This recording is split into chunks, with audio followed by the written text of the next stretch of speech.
શૌનકાદિક ઋષિ મુનિઓ પૂછે છે કે ભક્તિને તારી શકે એ વાત તો ઠીક છે, પણ આ ભાગવત કોઈ પાપીને તારી શકે ખરા?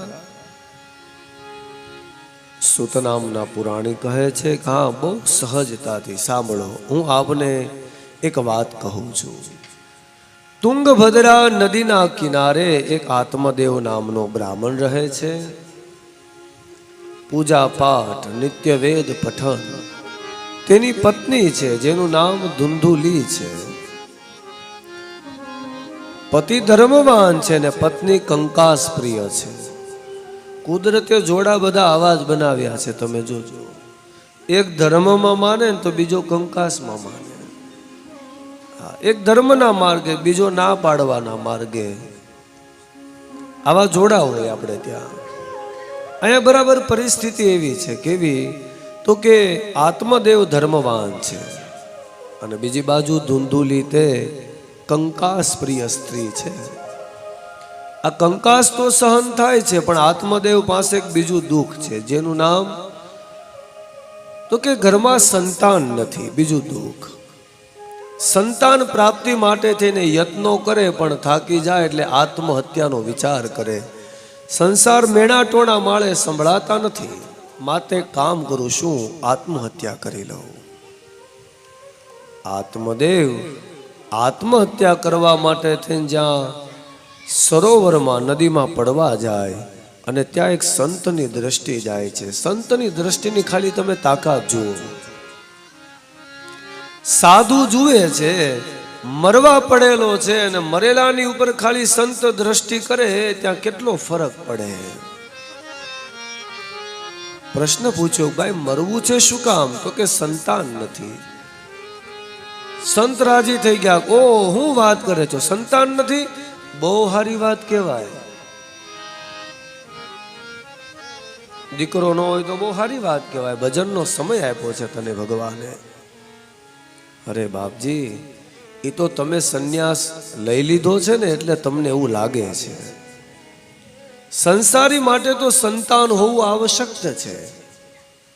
જો સંતાન ન હોય ની સામે મળે ને તો લોકો એને અપશુકન માને છે, અજ્ઞાનના કારણે.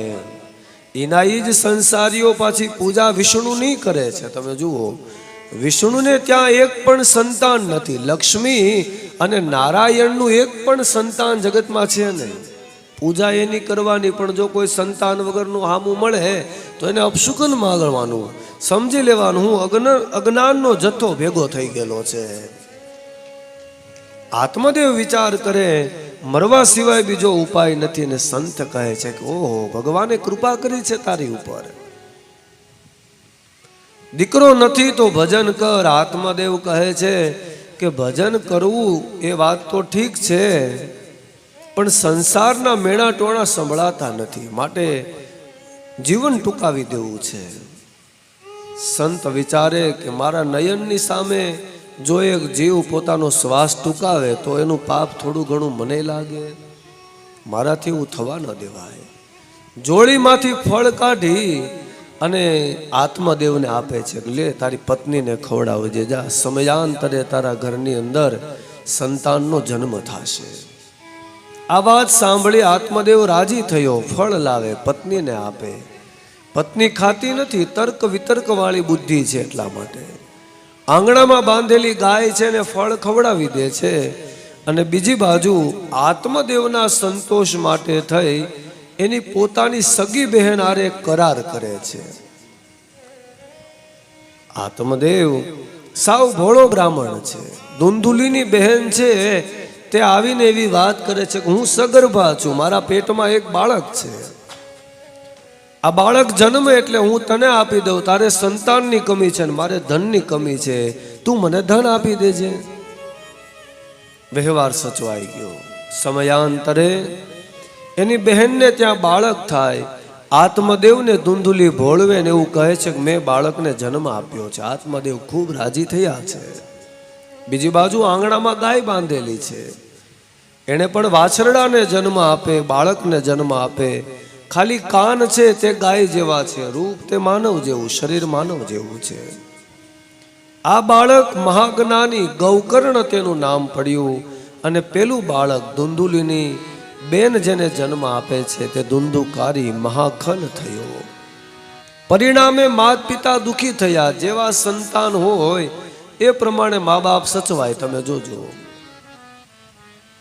માને ખૂબ દુઃખ આપ્યું એટલે કૂવામાં પડીને આત્મહત્યા ધુંધુલી કરી લે છે.